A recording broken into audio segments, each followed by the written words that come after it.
Welcome to Harsha's vlog. ഇന്ന് ഉത്രാടമാണ്. അത്തം തൊട്ട് ഉത്രാടം വരെ എത്തി. അപ്പൊ നാളെ തിരുവോണം. ഞാൻ എന്റെ തിരുവോണം എന്റെ മമ്മിയുടെ കൂടെയാണ് ആഘോഷിക്കുന്നത്. അപ്പൊ സദ്യ അവിടെ നിന്നായിരിക്കും. അപ്പൊ ഇന്ന് ഉത്രാടത്തിന് ഞാൻ വിചാരിച്ചു എന്തെങ്കിലും ഒരു ചെറിയ സദ്യ ഞാൻ ഉണ്ടാക്കിയാലോ. അങ്ങനെയാണ് ഉള്ളത് കൊണ്ട് ഓണം. അപ്പൊ ഇവിടെ ഉള്ള കുറച്ച് പച്ചക്കറിയൊക്കെ എടുത്ത് ഞാനൊരു സദ്യ ഉണ്ടാക്കിയിട്ട് ഒരു ചെറിയ സദ്യ. അപ്പൊ എല്ലാവർക്കും എന്റെ ഉത്രാടം വ്ലോഗിലേക്ക് സ്വാഗതം.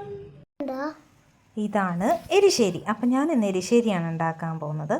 അതിന് മത്തങ്ങ ഞാൻ വെട്ടി നന്നായിട്ട് കഴുകിയെടുത്തു. പിന്നെ കുറച്ച് വൻപയറാണ് ഞാൻ വെള്ളത്തിലിട്ടിരിക്കുന്നത്. അതും ഞാൻ കുറച്ച് നേരം കുതിർത്ത് ഇട്ടിട്ടുണ്ട്. ഞാൻ വെളുപ്പിനെ തന്നെ ഇത് കുതിർക്കാൻ ഇട്ടിട്ടുണ്ട്. പിന്നെ ഞാൻ കുറച്ച് ബീൻസ് അരിഞ്ഞ് വെച്ചിട്ടുണ്ട്, അത് തോരന് വേണ്ടിയിട്ടാണ്. പിന്നെ കുറച്ച് പരിപ്പ്, നമുക്ക് പരിപ്പ് കറി ഉണ്ടാക്കാനും. പിന്നെ കുറച്ച് ചവ്വേരി എടുത്ത് ഞാൻ വെച്ചിട്ടുണ്ട്, പായസം ഉണ്ടാക്കിയാലോ. അതിൻ്റെ കൂട്ടത്തിൽ ഒരു സേമിയയും കൂടെ. അപ്പോൾ സേമിയ പായസമാണ് ഞാൻ ഉണ്ടാക്കാൻ പോകുന്നത്. അപ്പോൾ അതിനിത് അവിടെ ചോറ് വെന്തുകൊണ്ടിരിക്കുകയാണ്.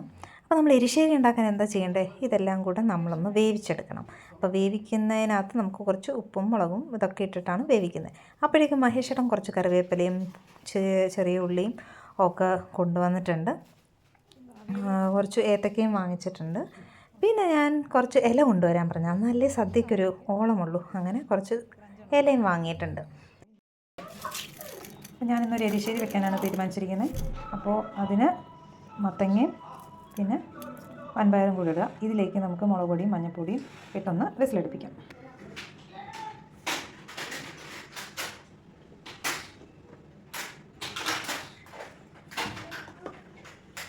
അപ്പോൾ ഇതിലേക്ക് നമ്മൾ കുറച്ച് വെള്ളം ആഡ് ചെയ്ത് കൊടുക്കണം. ഇതാണ് തേങ്ങ ഇല്ലാതെ ഒരു ആഘോഷമില്ല. അപ്പോൾ കേരളക്കാർക്കറിയാം തേങ്ങ ഇല്ലാത്ത എന്ത് കറി. അപ്പോൾ ഫുൾ ഇത് വേണ്ടത് തേങ്ങ ആണ്. അപ്പോൾ അത് തേങ്ങ ഞാൻ കുറച്ച് ഒരു തേങ്ങ ഞാൻ എടുത്തിട്ടുള്ളൂ. അപ്പോൾ നന്നായിട്ട് അതിൻ്റെ ഹാഫ് മുറി എടുത്തിട്ടാണ് ഞാൻ എരിശ്ശേരിക്ക് വേണ്ടിയിട്ട് റെഡിയാക്കുന്നത്. അപ്പോൾ അതിലേക്ക് നമുക്ക് കുറച്ച് ജീരകം, പിന്നെ വെളുത്തുള്ളി, ഒരു 2 അല്ലി വെളുത്തുള്ളി ആഡ് ചെയ്യാം. എന്നിട്ട് അതിലേക്ക് നന്നായിട്ട് വെള്ളമൊക്കെ ഒഴിച്ചിട്ട് നന്നായിട്ട് അരച്ചെടുക്കണം. അത് കഴിഞ്ഞിട്ട് കുറച്ച് തേങ്ങ മാറ്റി വെച്ചിട്ട് എരിശ്ശേരിക്ക് നമുക്കറിയാം കുറച്ച് വറുത്തിടുന്നത് സൂപ്പറായിരിക്കും.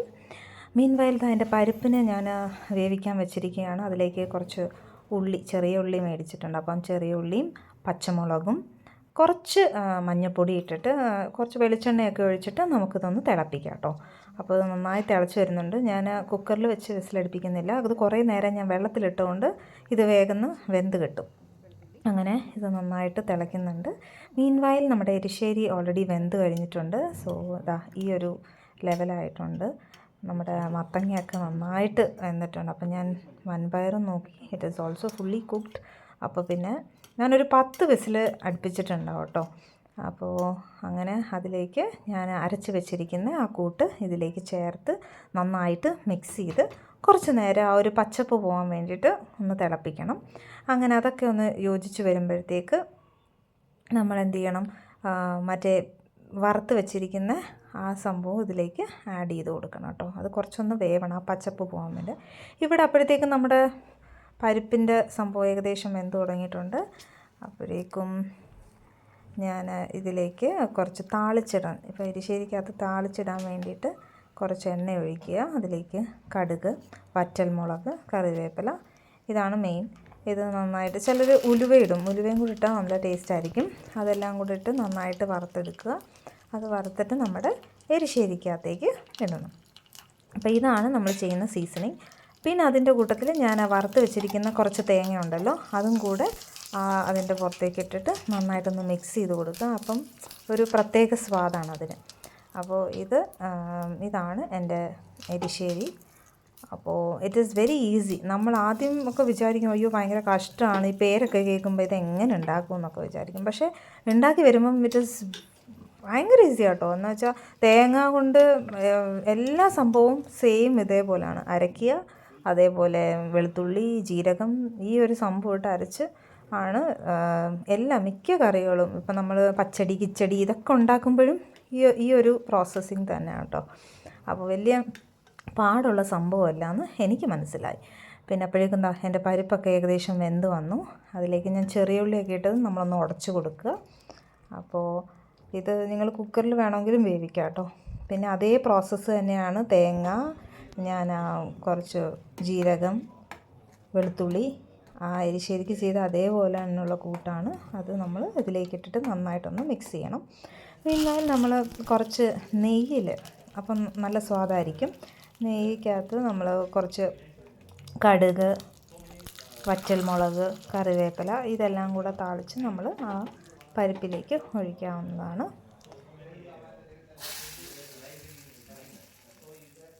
അങ്ങനെ നമ്മുടെ പരിപ്പ് കറി ഈസ് റെഡി.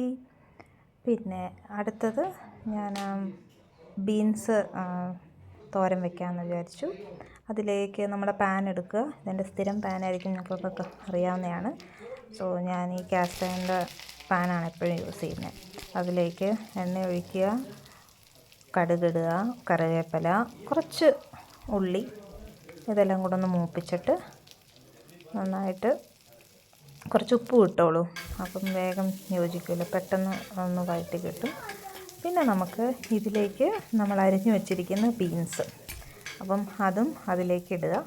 അപ്പം നന്നായിട്ടത് മിക്സ് ചെയ്തിട്ട് വീണ്ടും കുറച്ച് മഞ്ഞൾപ്പൊടി, മുളക് പൊടി ഇതെല്ലാം കൂടെ അതിലേക്ക് ആഡ് ചെയ്തിട്ട് നമ്മളൊന്ന് വഴറ്റണം.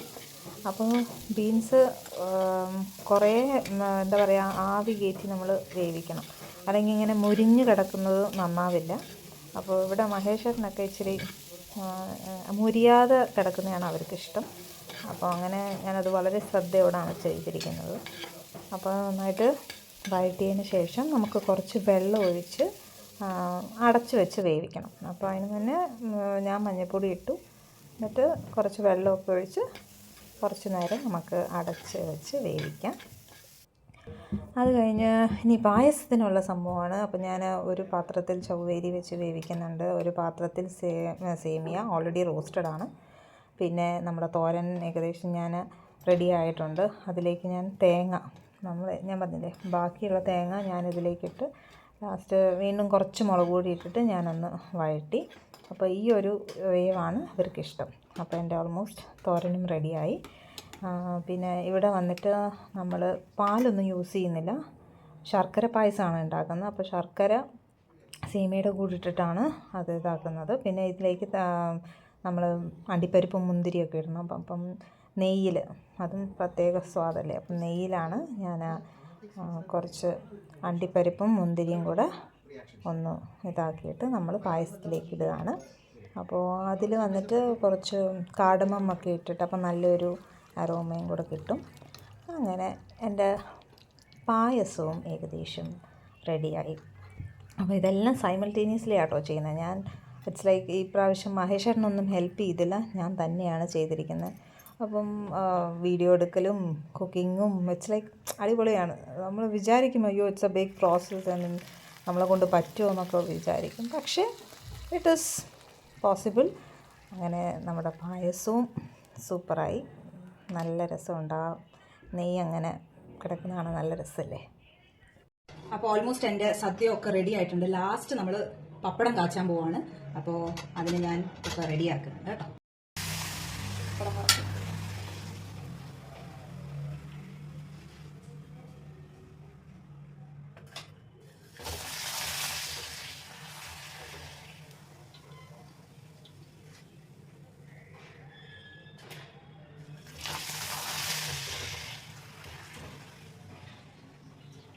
അപ്പോൾ ലാസ്റ്റ് ആണ് പപ്പടം. സോ പരിപ്പും പപ്പടവും എരിശ്ശേരിയും അച്ചാറും. അച്ചാറെന്ന് പറഞ്ഞാൽ ഞാൻ പറഞ്ഞില്ലേ നെല്ലിക്ക ഉപ്പിലിട്ടതാണ്.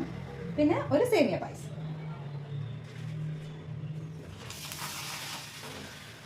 അപ്പം നിങ്ങളെല്ലാവരും നിങ്ങളുടെ ഉത്രാട സദ്യ എങ്ങനെയാണ് ആഘോഷിച്ചതെന്ന് എനിക്ക് കമൻറ്റ് ബോക്സിൽ അറിയിക്കേണ്ടതാണ്. ഇനി ഞങ്ങൾ നാളത്തേക്കുള്ള പച്ചക്കറിയൊക്കെ വാങ്ങാൻ പോവാണ്. ഇവിടെ ഒരു ഓണച്ചന്തയുണ്ട് അയ്യപ്പട്ടമ്പലം ഏരിയയുടെ അടുത്ത്.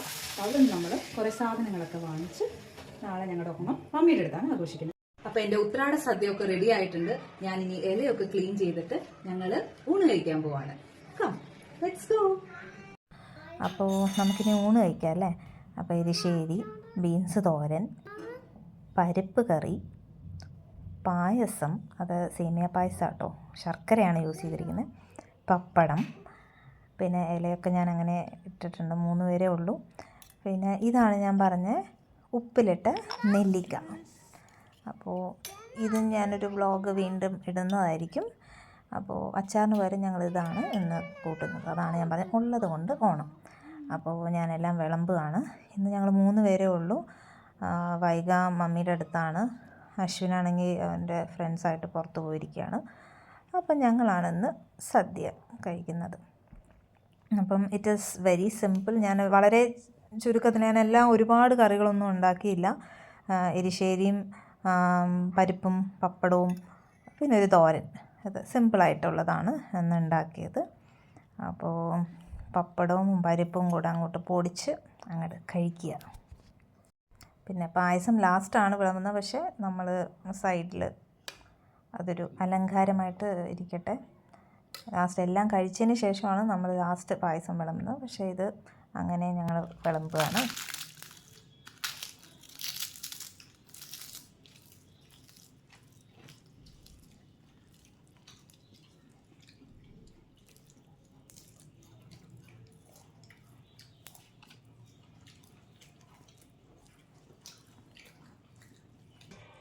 അങ്ങനെ എൻ്റെ ഉത്രാട സദ്യ സൂപ്പർ ആയിരിക്കുകയാണ്. അപ്പം നിങ്ങളൊക്കെ എങ്ങനെയാണ് ഉത്രാടം ആഘോഷിക്കുന്നത്? Please do comment. എല്ലാവർക്കും എൻ്റെ ഹൃദയം നിറഞ്ഞ ഓണാശംസകൾ. അപ്പോൾ വീണ്ടും അടുത്തൊരു വ്ളോഗുമായി കാണുന്നവരെ ബൈ.